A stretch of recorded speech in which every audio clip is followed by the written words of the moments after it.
Sir চলো এ দেখলে হবে, আমরা ডিউটিতে আছি। এদের গম বহিনে দেখে আমার আব্বার কথা মনে পড়ে গেল। আমার আব্বা এভাবে পিঠে করে গম বয়ে বসে আমাকে পড়াইছিল। স্যার আপনার আব্বা লরিতে লেবারি করতো? না রে না, লোকের আড়ো তাড়ত গম চুরি করতো।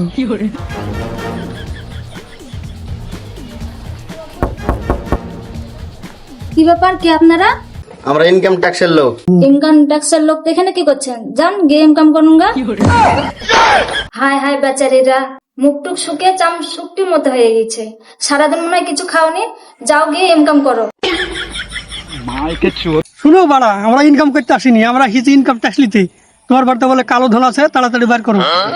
হায় আল্লাহ, আজ মতো আব্বা মনে হয় ছেঁড়া জাঙ্গিয়ে পরে বাজারে গেছিল, ওই মনে হয় দেখে নিয়েছে আপনাদের ক্যামেরায়। গরিব মানুষ কি করবে বলেন? এই অ্যাড্রেসটা ঠিকঠাক চেক করো তো, কোন গরিব মানুষের বাড়িতে নিয়ে এসেছো? তো শুধু গরিব না, আরে তো পাগলও।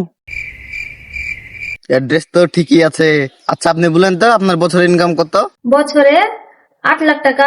স্যার এই দেখেন স্যার, দেখলেন একবার ঠিক অ্যাড্রেসে এসেছি আমরা। বলুন আপনাকে যে বছরে 8 লাখ টাকা ইনকাম করে।